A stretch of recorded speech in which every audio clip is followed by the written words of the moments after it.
नमस्कार दोस्तों, स्वागत है आपका हमारे चैनल विजय रथ हिंदी एकेडमी पर। आज हम सॉल्व करेंगे टेस्ट सीरीज संख्या 22।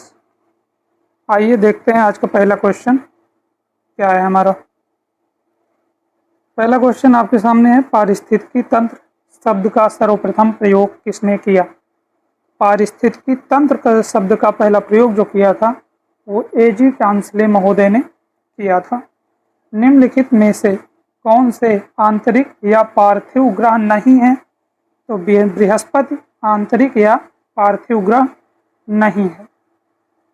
पृथ्वी पर उपलब्ध जल स्रोत के भंडार का घटता क्रम अधिक से कम की ओर कौन सा सही है। तो महासागर सबसे पहले आएगा, फिर हिमानियाँ, मृदा में नमी और उसके बाद नदियाँ। ऑप्शन डी आपका सही हो जाएगा। निम्नलिखित में से कौन सा युग्म सुमेलित नहीं है। अर्जेंटीना पंपास, दक्षिण Africa Llanos, Canada prairie, Australia downs. तो दक्षिण अफ्रीका लानोस ये सुमेलित नहीं है। दो पारिस्थितिकी तंत्र के मध्य का संक्रमण क्षेत्र कहलाता है। तो दो पारिस्थितिकी तंत्र के मध्य का संक्रमण क्षेत्र इकोटोन कहलाता है। क्वेश्चन नंबर 6 आज का हम देखेंगे। निम्नलिखित में भारत का मानक समय याम्योत्तर किस राज्य से नहीं गुजरता है। तो मानक समय याम्योत्तर जो है वो राजस्थान से होकर नहीं गुजरता है। निम्नलिखित में से दक्षिण भारत की सबसे ऊंची चोटी कौन सी है। तो जब दक्षिण भारत की अगर हम बात करें तो दक्षिण भारत में अनाईमुडी ये सबसे ऊंची चोटी है। वर्तमान में भारत किस देश से सर्वाधिक सोना आयात करता है। तो सबसे ज़्यादा सोना जो आयात किया जाता है वो स्विट्जरलैंड से। निम्नलिखित में से कौन सा अंतर्राष्ट्रीय मुद्रा कोष द्वारा जारी नहीं किया जाता है। तो अंतर्राष्ट्रीय मुद्रा कोष द्वारा जारी कौन नहीं किया जाता, विश्व विकास रिपोर्ट ये अंतर्राष्ट्रीय मुद्रा कोष जारी नहीं करता है। क्वेश्चन नंबर 10 देखेंगे। विश्व व्यापार संगठन WTO की स्थापना किस वर्ष हुई थी। तो 1995 में हुई थी विश्व व्यापार संगठन की स्थापना। विश्व बैंकों के रिपोर्टों के संदर्भ में निम्नलिखित पर विचार करें। तो विश्व विकास रिपोर्ट, वैश्विक आर्थिक संभावनाएं, गरीबी और साझा समृद्धि रिपोर्ट, वैश्विक वित्तीय स्थिरता रिपोर्ट। पूछा क्या गया है, उपरोक्त में कौन कौन सा रिपोर्ट विश्व बैंक द्वारा प्रकाशित की जाती है। तो विश्व बैंक द्वारा विश्व विकास रिपोर्ट भी प्रकाशित की जाती है। और इसके साथ अगर देखें तो वैश्विक आर्थिक संभावनाएं और गरीबी और साझा समृद्धि रिपोर्ट ये तीनों जो है प्रकाशित की जाती हैं। आंसर हो जाएगा आपका सी। देखेंगे क्वेश्चन नंबर 12 क्या है हमारा। अंतर्राष्ट्रीय मुद्रा कोष IMF के नवीनतम आंकड़ों के अनुसार, यहाँ आंकड़ों लिखा है, आंकड़ों होना चाहिए, आंकड़ों के अनुसार भारत विश्व की कौन सी सबसे बड़ी अर्थव्यवस्था है। तो छठी सबसे बड़ी अर्थव्यवस्था है भारत। भारत का 100वां और उत्तर प्रदेश का नवीनतम 13वां रामसर स्थल कौन सा है। तो जयप्रकाश नारायण पक्षी अभ्यारण्य, जयप्रकाश नारायण पक्षी अभ्यारण्य सुरहा ताल ये यूपी का 13वां रामसर स्थल है, मतलब नवीनतम, और भारत का कौन सा है, 100वां है। क्वेश्चन नंबर 14 देखेंगे। समष्टि अर्थशास्त्र का जनक कौन है। तो समष्टि अर्थशास्त्र के जनक हैं JM कीन्स महोदय। नाबार्ड की स्थापना कब हुई थी, 12 जुलाई 1982 को हुई थी। आयुष्मान भारत की योजना की शुरुआत कब हुई थी। आयुष्मान भारत योजना की शुरुआत जो है वो 2018 में हुई थी। 17 नंबर क्वेश्चन देखेंगे। हैरोड डोमर मॉडल का संबंध किस पंचवर्षीय योजना से है। तो हैरोड डोमर मॉडल जो है प्रथम पंचवर्षीय योजना से संबंधित है। प्राथमिक क्षेत्र में कार्य करने वालों को क्या कहते हैं। Red collar worker, blue collar worker, white collar worker या गोल्ड कॉलर वर्कर। तो जो प्राथमिक क्षेत्र में कार्य करते हैं उन्हें रेड कॉलर वर्कर कहा जाता है। माल्थस के जनसंख्या सिद्धांत के अनुसार जनसंख्या किस दर से बढ़ती है। तो जनसंख्या जो है वो गुणोत्तर श्रेणी के अनुसार बढ़ती है। वेल्थ ऑफ नेशंस पुस्तक के लेखक कौन है।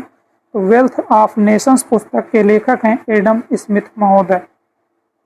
क्वेश्चन नंबर देखेंगे 21। कार्यपालिका से न्यायपालिका का पृथक्करण किस अनुच्छेद में है? तो कार्यपालिका से न्यायपालिका का पृथक्करण जो है अनुच्छेद 50 में है। निम्नलिखित में से कौन सा अनुच्छेद केवल भारतीयों को प्राप्त है, विदेशियों को नहीं? तो अनुच्छेद 19 केवल भारतीयों को प्राप्त है, विदेशियों को प्राप्त नहीं है। क्वेश्चन नंबर 23 हम देखेंगे। उच्चतम न्यायालय और उच्च न्यायालय के न्यायाधीश को या न्यायाधीशों को पद से हटाया जाना और राष्ट्रपति पर महाभियोग कहाँ से लिया गया है? अमेरिका से लिया गया, अमेरिका के संविधान से, संयुक्त राज्य अमेरिका का संविधान। क्वेश्चन नंबर 24 देखेंगे। भारत का राष्ट्रीय ध्वज कब अपनाया गया? तो भारत का जो राष्ट्रीय ध्वज है वो 22 जुलाई 1947 को अपनाया गया। भारत सरकार अधिनियम 1919 के माध्यम से 1921 में गठित सबसे पुरानी संसदीय समिति कौन सी है? लोक लेखा समिति। राष्ट्रपति और राज्यपाल के क्षमादान की शक्ति क्रमशः किस अनुच्छेद में है? तो ऑप्शन है आपका अनुच्छेद 72 और 213, अनुच्छेद 72 और 161, यही आपका ऑप्शन बी सही हो जाएगा। राष्ट्रपति और राज्यपाल के क्षमादान की शक्ति जो है 72 और 161 में है। बंगाल विभाजन कब प्रभावी हुआ? 16 अक्टूबर 1905 को प्रभावी हुआ। आगे देखेंगे हम। स्वदेश बांधव समिति की स्थापना किसके द्वारा की गई? स्वदेश बांधव समिति की स्थापना अश्विनी कुमार दत्त के द्वारा की गई। कांग्रेस के किस अधिवेशन में पूर्ण स्वराज की मांग की गई? तो कांग्रेस के क्या कहते हैं, लाहौर अधिवेशन में पूर्ण स्वराज की मांग की गई थी। दिल्ली चलो तथा तुम मुझे खून दो, मैं तुम्हें आज़ादी दूंगा, ये तो आपको पता ही होगा। क्या है आंसर? सुभाष चंद्र बोस। निम्नलिखित में से कौन सा विटामिन जल में घुलनशील है? तो विटामिन बी, ये क्या है? जल में घुलनशील है। निम्नलिखित सब्जियों में से सर्वाधिक विटामिन सी किसमें पाया जाता है? तो अगर हम विटामिन सी की बात करते हैं तो मिर्च में पाया जाता है। विटामिन ए, मानव शरीर में विटामिन ए भंडारित होता है, कहाँ भंडारित होता है? यकृत में। एक गिलास पानी पीने से कितनी कैलोरी मिलती है? एक गिलास पानी पीने से हमें 0 कैलोरी मिलती है। निम्नलिखित में से कौन सा लौह का सबसे अच्छा स्रोत है? तो लौह का सबसे अच्छा स्रोत पालक है।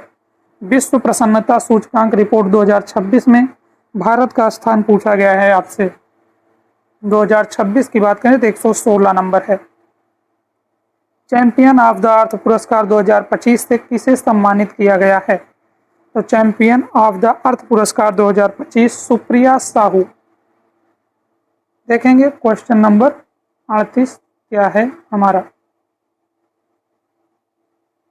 वर्ष 2025 का नोबेल शांति पुरस्कार किसे दिया गया था? Mariana Corina Machado. ठीक। ऑस्ट्रेलिया ओपन 2026 टूर्नामेंट के पुरुष एकल का खिताब किसने जीता? तो ऑस्ट्रेलिया ओपन 2026 टूर्नामेंट पुरुष एकल खिताब कार्लोस अल्काराज ने जीता। आज का जीएस का हम लास्ट क्वेश्चन देखेंगे अपना 40 नंबर। निम्न में से किस देश की सीमा ईरान से नहीं लगती है? उज्बेकिस्तान की सीमा ईरान से नहीं लगती है। तो जीएस 40 आपके समाप्त होते हैं और अब हम देखेंगे 80 हिंदी के क्वेश्चन। आगे बढ़ने से पहले अगर वीडियो अच्छी लगी हो, क्वेश्चन के ये जो चुने गए हैं वो अच्छे लगे हों, तो आप वीडियो को लाइक शेयर और सब्सक्राइब भी कर दीजिए, जिससे कि हमें भी अच्छा लगे। ठीक है, बढ़ते हैं क्वेश्चन नंबर 41 में। हजारी प्रसाद द्विवेदी का वह उपन्यास जिसको रैक्वाख्यान भी कहा जाता है क्या है? तो अनामदास का पोथा। ये आपने कई बार पढ़ा होगा। 30, 40, 50 उपन्यास के लेखक हैं। 30, 40, 50 ये प्रभाकर माचवे का उपन्यास है। कंकाल का प्रकाशन वर्ष पूछा गया है। कंकाल 1929 ईस्वी में प्रकाशित होता है। लाल चीन उपन्यास के लेखक कौन है? तो लाल चीन के लेखक हैं ब्रजनंदन सहाय। अगला है हमारा बीज किसका उपन्यास है? तो बीज जो है वो अमृत राय का उपन्यास है। बया का घोंसला लक्ष्मी नारायण लाल की रचना है। जिहाद कहानी गोविंद मिश्र साहब की है। देखेंगे क्वेश्चन नंबर 48, वध स्थल से छलांग। वध स्थल से छलांग ऋषिकेश सुलभ की कहानी है। जक्सन कहानी जो है ये मुक्तिबोध की है। हत्या नामक कहानी के लेखक कौन है? जैनेन्द्र कुमार जी हैं। नेक्स्ट क्वेश्चन हम देखेंगे, नई कविता परंपरा का तिरस्कार है और नई कहानी परंपरा का विस्तार, यह कथन है। तो यह कथन किसका है? ये राजेंद्र यादव का कथन है। देखेंगे क्वेश्चन नंबर 52 क्या है हमारा, भ्रूण हत्या निबंध के लेखक हैं। तो भ्रूण हत्या निबंध के लेखक कौन है? तो हमारे भारतेंदु हरिश्चंद्र जी हैं। ऑप्शन हो जाएगा आपका डी। लंका की एक रात निबंधकार कौन है? कुबेरनाथ राय। अच्छा, ये जीआईसी की प्रश्नोत्तरी जो चल रही थी उसका ये दूसरा सेट है। तीसरा सेट आपको ग्रुप में भेज दिया गया है, जहां से आप खुद से उसे सॉल्व करके अपना आकलन कर सकते हैं। उत्तर भी आपको दे दिया गया है ग्रुप में। बढ़ेंगे हम आगे। हिंदी का वह निबंधकार जिसके ध्यान में लिखते समय बाण और दंडी रहा करते थे, तो कौन सा ऐसा निबंधकार है भैया? तो वो गोविंद नारायण मिश्र जी हैं। मध्यकालीन धर्म साधना निबंध किसका है? हजारी प्रसाद द्विवेदी साहब का है। यौवन के द्वार पर निबंध के लेखक हैं। यौवन के द्वार पर डॉक्टर नगेंद्र का निबंध है ये। निर्मला जैन की कृति कथा समय में तीन हमसफर में कौन शामिल नहीं है? इसकी बात का कथा समय में तीन हमसफर, इसमें प्रभा खेतान शामिल नहीं है।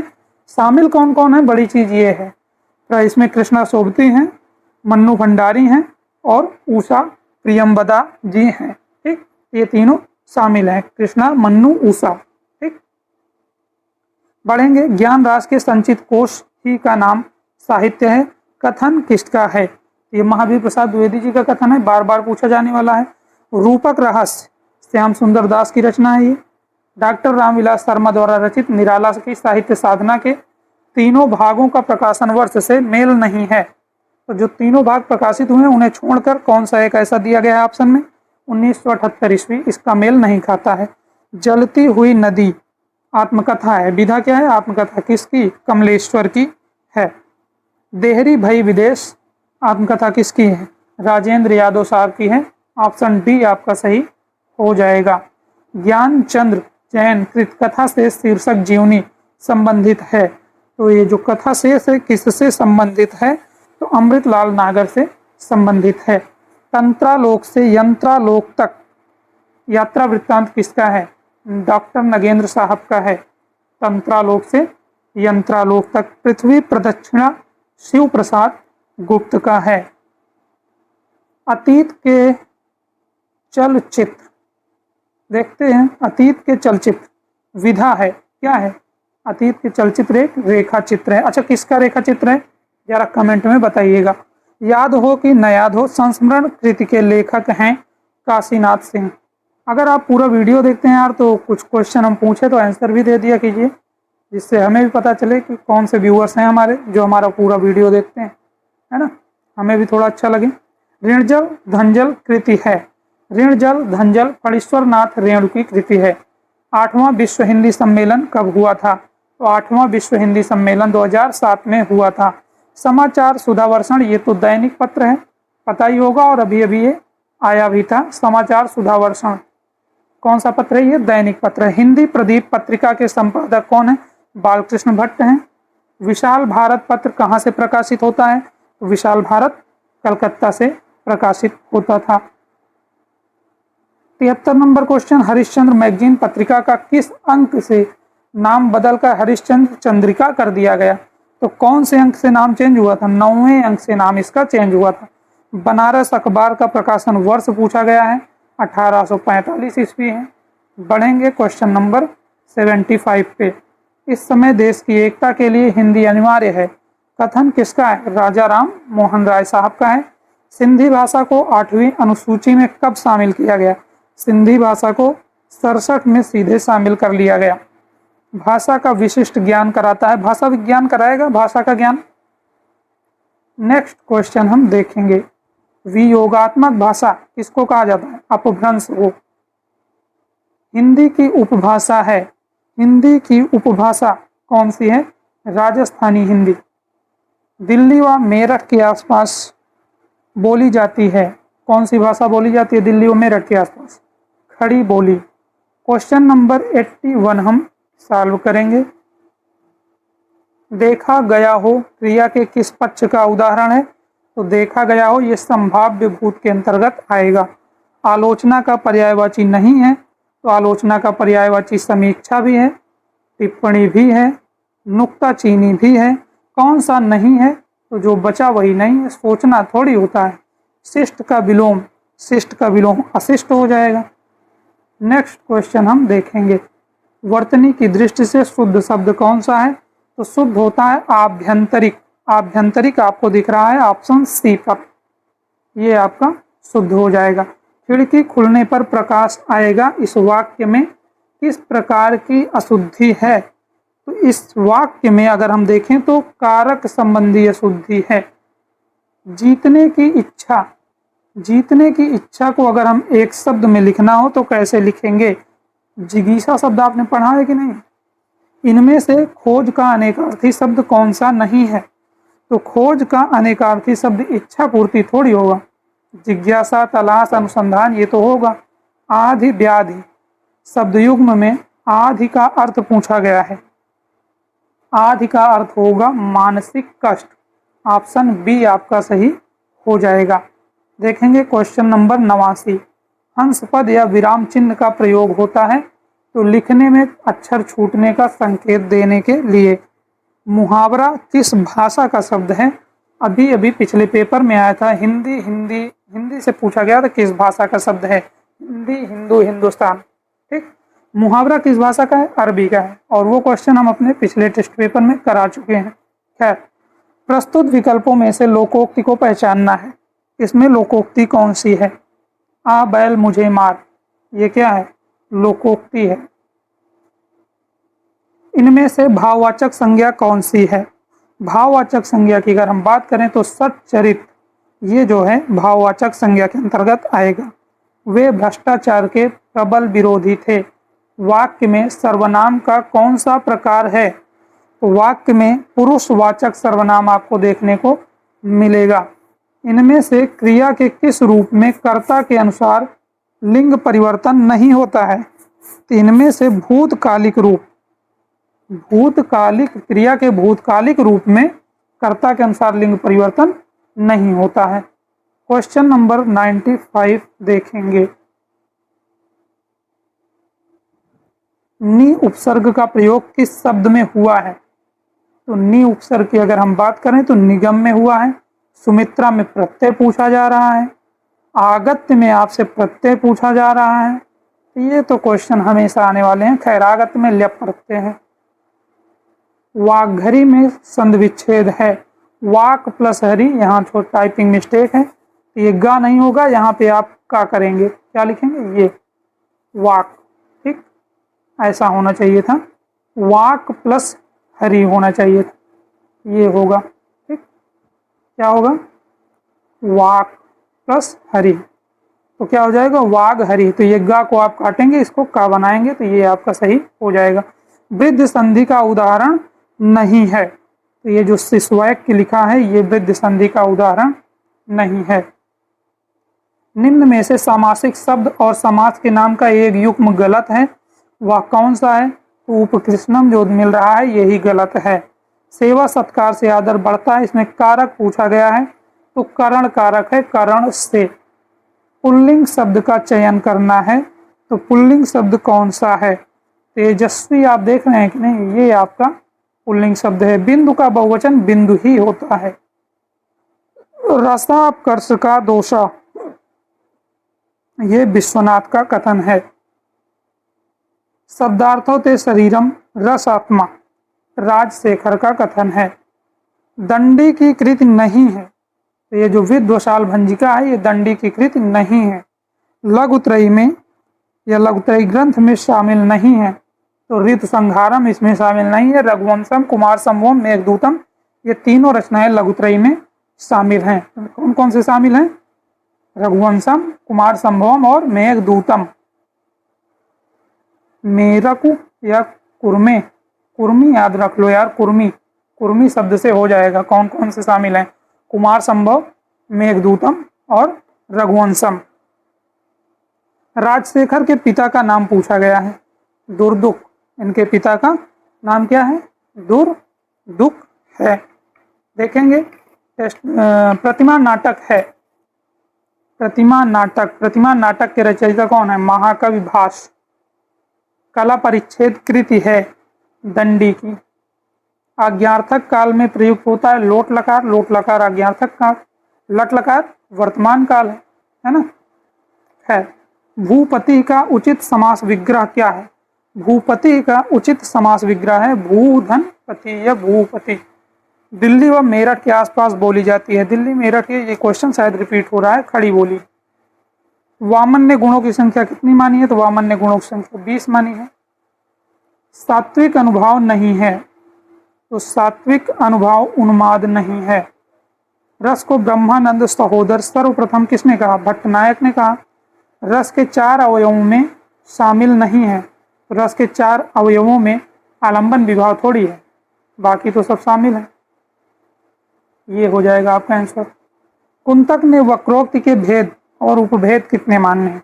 तो 6 और 41 माना है इन्होंने। 6 भेद और 41 उपभेद। प्रतिभा, शास्त्र ज्ञान, अभ्यास को काव्य हेतु माना है किसने? दंडी ने। नाट्य दर्पण कृति है आज का लास्ट क्वेश्चन। रामचंद्र गुणचंद्र। प्रश्नोत्तरी कैसी लगी? अच्छी लगी तो वीडियो को लाइक कीजिएगा, कमेंट में मुझे जरूर बताइएगा। है, मिलते हैं टेस्ट सीरीज संख्या 23 के साथ अगले वीडियो में। धन्यवाद।